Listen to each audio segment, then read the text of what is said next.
Atravesando el Jordán, llegó Jacob sano a la ciudad de Siquem, que está en la tierra de Canaán. Así quedó contestada la oración que el patriarca había elevado en Betel para pedir a Dios que le ayudara a volver en paz a su propio país. Durante algún tiempo habitó en el valle de Siquem. Fue allí donde Abraham, más de 100 años antes, había establecido su primer campamento y erigido su primer altar en la tierra de promisión. Allí Jacob compró una parte del campo, donde tendió su tienda, de mano de los hijos de Hamor, padre de Siquem, por 100 piezas de moneda. Y erigió allí un altar, y le llamó, el Dios de Israel. Como Abraham, Jacob erigió junto a su tienda un altar en honor a Jehová, y ante él congregaba a los miembros de su familia para el sacrificio de la mañana y de la noche. Fue allí donde cavó un pozo al cual se llegó 17 siglos más tarde el Salvador, descendiente de Jacob, y mientras junto a él descansaba el calor del mediodía, habló a sus admirados oyentes del agua que salta para vida eterna. La estada de Jacob y de sus hijos en Siquem terminó en la violencia y el derramamiento de sangre. La única hija de la familia fue deshonrada y afligida, 2 hermanos de ésta se hicieron reos de asesinato, una ciudad entera fue víctima de la matanza y la ruina, en represalia de lo que al margen de la ley hiciera un joven arrebatado. El origen de tan terrible resultado lo hallamos en el hecho de que la hija de Jacob salió a ver las hijas del país, aventurándose así a entrar en relaciones con los impíos. El que busca su placer entre los que no temen a Dios se coloca en el terreno de Satanás, y provoca sus tentaciones. La traidora crueldad de Simeón y de Leví no fue inmotivada, pero su proceder hacia los siquemitas fue un grave pecado. Habían ocultado cuidadosamente sus intenciones a Jacob, y la noticia de su venganza le llenó de horror. Herido en lo más profundo de su corazón por el embuste y la violencia de sus hijos, solo dijo, me habéis turbado con hacerme abominable a los moradores de aquella tierra, y teniendo yo pocos hombres, han de juntarse contra mí, y me herirán, y seré destruido yo y mi casa. El dolor y la aversión con que miraba el hecho sangriento cometido por sus hijos se manifiesta en las palabras con las cuales recordó ese acto, casi 50 años más tarde cuando yacía en su lecho de muerte en Egipto, Simeón y Leví, hermanos, armas de iniquidad sus armas. En su secreto no entre mi alma, ni mi honra se junte en su compañía, maldito su furor, que fue fiero, y su ira, que fue dura. Jacob creyó que había motivo para humillarse profundamente. La crueldad y la falsedad se manifestaban en el carácter de sus hijos. Había dioses falsos en su campamento, y hasta cierto punto la idolatría estaba ganando terreno en su familia. Si el Señor los tratara según lo merecían, no los abandonaría a la venganza de las naciones circunvecinas. Mientras Jacob estaba oprimido por la pena, el Señor le mandó viajar hacia el sur, a Betel. El pensar en este lugar no solo le recordó su visión de los ángeles y las promesas de la gracia divina, sino también el voto que él había hecho allí de que el Señor sería su Dios. Determinó que antes de marchar hacia ese lugar sagrado, su casa debía quedar libre de la mancha de la idolatría. Por lo tanto, recomendó a todos los que estaban en su campamento, quitad los dioses ajenos que hay entre vosotros, y limpiaos, y mudad vuestros vestidos.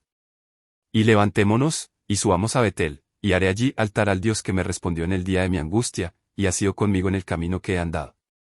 Con honda emoción, Jacob repitió la historia de su primera visita a Betel, cuando, como solitario viajero que había dejado la tienda de su padre, huía para salvar su vida, y contó cómo el Señor le había aparecido en visión nocturna. Mientras reseñaba cuán maravillosamente Dios había procedido con él, se enterneció su propio corazón, y sus hijos también fueron conmovidos por un poder subyugador. Había tomado la medida más eficaz para prepararlos a fin de que se unieran con él en la adoración de Dios cuando llegasen a Betel. Así dieron a Jacob todos los dioses ajenos que había en poder de ellos, y los zarcillos que estaban en sus orejas, y Jacob los escondió debajo de una encina, que estaba junto a Siquem. Dios infundió temor a los habitantes de la tierra, de modo que no trataron de vengar la matanza de Siquem. Los viajeros llegaron a Betel sin ser molestados. Allí volvió a aparecer el Señor a Jacob, y le repitió la promesa del pacto. Y Jacob erigió un título en el lugar donde había hablado con él, un título de piedra. En Betel, Jacob tuvo que llorar la pérdida de una persona que había sido por mucho tiempo un miembro honrado de la familia de su padre, Débora, el ama de Rebeca, que había acompañado a su señora de Mesopotamia a la tierra de Canaán. La presencia de esta anciana había sido para Jacob un precioso vínculo que le había mantenido unido a su juventud, y especialmente a su madre cuyo cariño hacia él había sido tan fuerte y tierno. Débora fue sepultada con tanto dolor que la encina bajo la cual se cavó su tumba, fue llamada encina del llanto. No debe olvidarse que el recuerdo, tanto de esa vida consagrada a un servicio fiel como el luto por esta amiga de la casa de Isaac, fue considerado digno de mencionarse en la palabra de Dios. Desde Betel no había más que 2 días de viaje hasta Hebrón, pero en el trayecto Jacob experimentó un gran dolor por la muerte de Raquel. Había servido por ella 2 veces 7 años, y su amor le había hecho más llevadero el trabajo. La profundidad y constancia de su cariño se manifestó más tarde, cuando Jacob estaba a punto de morir en Egipto y José fue a visitarlo. En esa ocasión el anciano patriarca, recordando su propia vida, dijo: cuando yo venía de Padán Aram, se me murió Raquel en la tierra de Canaán, en el camino, como media legua de tierra viniendo a Éfrata, y la sepulté allí en el camino de Éfrata, que es Belén. De toda la historia de su familia durante su larga y penosa vida, solo recordó la pérdida de Raquel. Antes de su muerte, Raquel dio a luz un segundo hijo. Al expirar, llamó al niño Benoni, es decir, hijo de mi dolor. Pero su padre lo llamó Benjamín, hijo de la diestra, o mi fuerza. Raquel fue sepultada donde murió, y allí fue erigido un monumento para perpetuar su memoria. En el camino a Éfrata, otro crimen nefasto manchó a la familia de Jacob, y, como consecuencia, a Rubén, el hijo primogénito, se le negaron los privilegios y los honores de la primogenitura. Por último, llegó Jacob al fin de su viaje y vino a Isaac su padre a Mamre, que es Hebrón, donde habitaron Abraham e Isaac. Ahí se quedó durante los últimos días de la vida de su padre. Para Isaac, débil y ciego, las amables atenciones de este hijo tanto tiempo ausente, fueron un consuelo en los años de soledad y duelo. Jacob y Esaú se encontraron junto al lecho de muerte de su padre. En otro tiempo, el hijo mayor había esperado este acontecimiento como una ocasión para vengarse, pero desde entonces sus sentimientos habían cambiado considerablemente. Y Jacob, muy contento con las bendiciones espirituales de la primogenitura, renunció en favor de su hermano mayor a la herencia de las riquezas del padre, la única herencia que Esaú había buscado y avalorado. Ya no estaban distanciados por los celos o el odio, y sin embargo, se separaron, marchándose Esaú al monte Seir. Dios, que es rico en bendición, había otorgado a Jacob riqueza terrenal además del bien superior que había buscado. La posesión de los dos hermanos era grande, y no podían habitar juntos, ni la tierra de su peregrinación los podía sostener a causa de sus ganados. Esta separación se verificó de acuerdo con el propósito de Dios respecto a Jacob. Como los hermanos se diferenciaban tanto en su religión, para ellos era mejor morar aparte. Esaú y Jacob habían sido instruidos igualmente en el conocimiento de Dios, y los dos pudieron andar según sus mandamientos y recibir su favor, pero no hicieron la misma lección. Tomaron diferentes caminos, y sus sendas se habían de apartar cada vez más una de otra. No hubo una elección arbitraria de parte de Dios, por la cual Esaú fuera excluido de las bendiciones de la salvación. Los dones de su gracia mediante Cristo son gratuitos para todos. No hay elección, excepto la propia, por la cual alguien haya de perecer. Dios ha expuesto en su palabra las condiciones de acuerdo con las cuales se elegirá cada alma para la vida eterna, la obediencia a sus mandamientos, mediante la fe en Cristo. Dios ha elegido un carácter que está en armonía con su ley, y todo el que alcance la norma requerida, entrará en el reino de la gloria. Cristo mismo dijo: el que cree en el Hijo, tiene vida eterna, mas el que es incrédulo al Hijo, no verá la vida. No todo el que me dice, Señor, Señor, entrará en el reino de los cielos, mas el que hiciere la voluntad de mi Padre que está en los cielos. Y en el Apocalipsis declara: bienaventurados los que guardan sus mandamientos, para que su potencia sea en el árbol de la vida, y que entren por las puertas en la ciudad. En cuanto a la redención final del hombre, esta es la única lección que nos enseña la palabra de Dios. Es elegida toda alma que labre su propia salvación con temor y temblor. Es elegido el que se ponga la armadura y pelee la buena batalla de la fe. Es elegido el que vele en oración, el que escudriñe las Escrituras, y huya de la tentación. Es elegido el que tenga fe continuamente, y el que obedezca a cada palabra que sale de la boca de Dios. Las medidas tomadas para la redención se ofrecen gratuitamente a todos, pero los resultados de la redención serán únicamente para los que hayan cumplido las condiciones. Esaú había menospreciado las bendiciones del pacto. Había preferido los bienes temporales a los espirituales, y obtuvo lo que deseaba.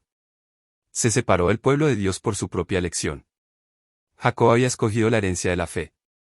Había tratado de lograrla mediante la astucia, la traición y el engaño, pero Dios permitió que su pecado produjera su corrección. Sin embargo, a través de todas las experiencias amargas de sus años posteriores, Jacob no se desvió nunca de su propósito, ni renunció a su elección. Había comprendido que, al valerse de la habilidad y la astucia humanas para conseguir la bendición, había orado contra Dios. De aquella lucha nocturna al lado del Jaboc, Jacob salió hecho un hombre distinto. La confianza en sí mismo había desaparecido.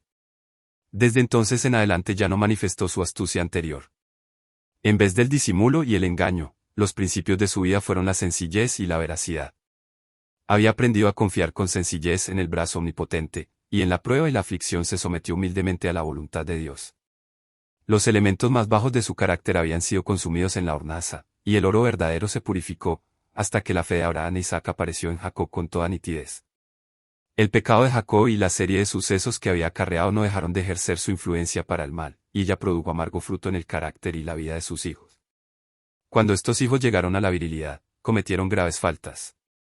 Las consecuencias de la poligamia se revelaron en la familia. Este terrible mal tiende a secar las fuentes mismas del amor, y su influencia debilita los vínculos más sagrados. Los celos de las varias madres habían amargado la relación familiar. Los niños eran contenciosos y contrarios a la dirección, y la vida del padre fue nublada por la ansiedad y el dolor. Sin embargo, hubo uno de carácter muy diferente, a saber, el hijo mayor de Raquel, José, cuya rara hermosura personal no parecía sino reflejar la hermosura de su espíritu y su corazón. Puro, activo y alegre, el joven reveló también seriedad y firmeza moral. Escuchaba las enseñanzas de su padre y se deleitaba en obedecer a Dios. Las cualidades que le distinguieron más tarde en Egipto, la benignidad, la fidelidad y la veracidad, aparecían ya en su vida diaria. Habiendo muerto su madre, sus afectos se aferraron más estrechamente a su padre, y el corazón de Jacob estaba ligado a este hijo de su vejez. Amaba a José más que a todos sus hijos. Pero hasta este cariño había de ser motivo de pena y dolor. Imprudentemente Jacob dejó ver su predilección por José, y esto motivó los celos de sus demás hijos. Al ver José la mala conducta de sus hermanos, se afligía mucho, se atrevió a reconvenirlos suavemente, pero esto despertó tanto más el odio y el resentimiento de ellos. A José le era insufrible verlos pecar contra Dios, y expuso la situación a su padre, esperando que su autoridad los indujera a enmendarse. Jacob procuró cuidadosamente no excitar la ira de sus hijos mediante la dureza o la severidad. Con profunda emoción expresó su ansiedad respecto a ellos, y les suplicó que honrasen sus canas y no cubriesen de oprobio su nombre, y sobre todo, que no deshonrasen a Dios, menospreciando sus preceptos. Avergonzados de que se conociera su maldad, los jóvenes parecieron arrepentidos, pero solo ocultaron sus verdaderos sentimientos, que se exacerbaron por esta revelación de su pecado.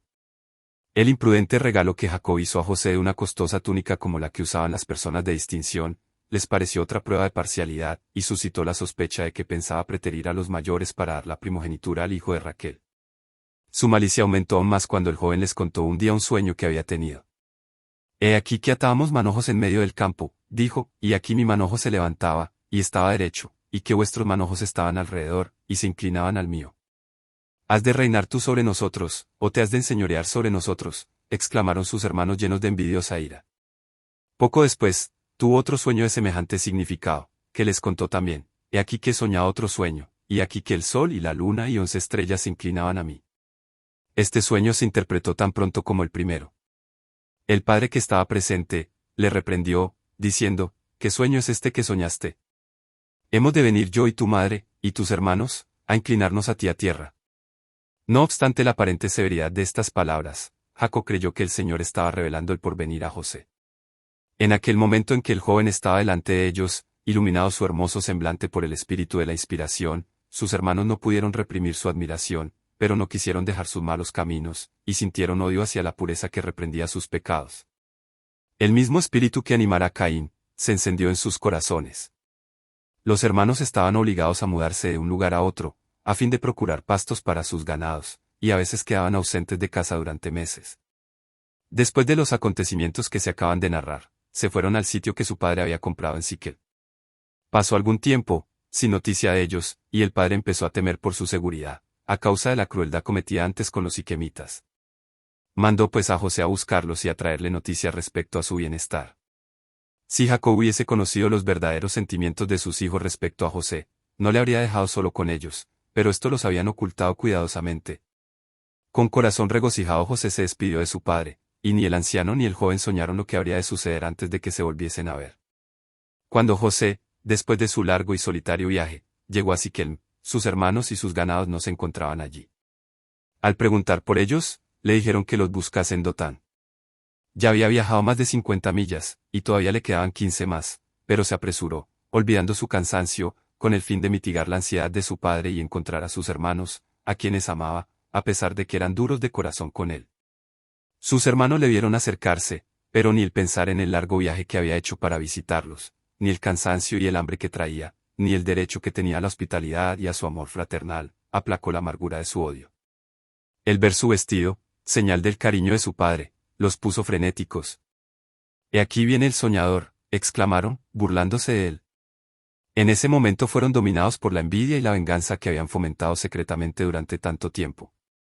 Y dijeron, ahora pues venid y matémoslo y echémosle en una cisterna, y diremos, alguna mala bestia le devoró, y veremos qué serán sus sueños. Si no hubiese sido por Rubén, habrían realizado su intención. Este retrocedió ante la idea de participar en el asesinato de su hermano, y propuso arrojarlo vivo a una cisterna y dejarlo allí para que muriese, con la intención secreta de librarlo y devolverlo a su padre. Después de haber persuadido a todos a que asintieran a su plan, Rubén se alejó del grupo, temiendo no poder dominar sus sentimientos y descubrir su verdadera intención. José se aproximó sin sospechar el peligro, contento de haberlos hallado, pero en vez del esperado saludo, se vio objeto de miradas iracundas y vengadoras que le aterraron. Le asieron y le quitaron sus vestiduras. Los vituperios y las amenazas revelaban una intención funesta. No atendieron a sus súplicas. Se encontró a merced del poder de aquellos hombres encolerizados. Llevándolo brutalmente a una cisterna profunda, le echaron adentro, y después de haberse asegurado de que no podría escapar, lo dejaron allí para que pereciese de hambre, mientras que ellos se sentaron a comer pan. Pero algunos de ellos estaban inquietos, no sentían la satisfacción que habían esperado de su venganza. Pronto vieron acercarse una compañía de viajeros. Eran ismaelitas procedentes del otro lado del Jordán, que con especias y otras mercancías se dirigían a Egipto. Entonces Judá propuso vender a su hermano a estos mercaderes paganos, en vez de dejarlo allí para que muriera. Al obrar así, le apartarían de su camino, y no se mancharían con su sangre, pues, dijo Judá, nuestro hermano es nuestra carne. Todos estuvieron de acuerdo con este propósito y sacaron pronto a José de la cisterna. Cuando vio a los mercaderes, José comprendió la terrible verdad. Llegar a ser esclavo era una suerte más temible que la misma muerte. En la agonía de su terror imploró a uno y a otro de sus hermanos, pero en vano. Algunos de ellos fueron conmovidos de compasión, pero el temor al ridículo los mantuvo callados. Todos tuvieron la impresión de que habían ido demasiado lejos para retroceder. Si perdonaban a José, éste los acusaría sin duda ante su padre, quien no pasaría por alto la crueldad cometida con su hijo favorito. Endureciendo sus corazones a las súplicas de José, le entregaron en manos de los mercaderes paganos. La caravana continuó su camino y pronto se perdió de vista. Rubén volvió a la cisterna, pero José no estaba allí. Alarmado y acusándose a sí mismo, desgarró sus vestidos y buscó a sus hermanos, exclamando, el mozo no parece, y yo, ¿a dónde iré yo? Cuando supo la suerte de José, y que ya era imposible rescatarlo, Rubén se vio obligado a unirse con los demás en la tentativa de ocultar su culpa. Después de matar un cabrito, tiñeron con su sangre la ropa de José, y la llevaron a su padre, diciéndole que la habían encontrado en el campo, y que temían que fuese de su hermano. Reconoce ahora, dijeron, si es o no la ropa de tu hijo. Con temor habían esperado esta escena, pero no estaban preparados para la angustia desgarradora, ni para el completo abandono al dolor que tuvieron que presenciar. La ropa de mi hijo es, dijo Jacob, alguna mala bestia lo devoró, José ha sido despedazado. Sus hijos trataron inútilmente de consolarlo. Rasgó sus vestidos, y puso sacos sobre sus lomos, y se enlutó por su hijo muchos días. El tiempo no parecía aliviar su dolor. Tengo de descender a mi hijo enlutado hasta la sepultura, era su grito desesperado. Los jóvenes estaban aterrados por lo que habían hecho, y sin embargo, espantados por los reproches que les haría su padre, seguían ocultando en sus propios corazones el conocimiento de su culpa, que aun a ellos mismos les parecía enorme.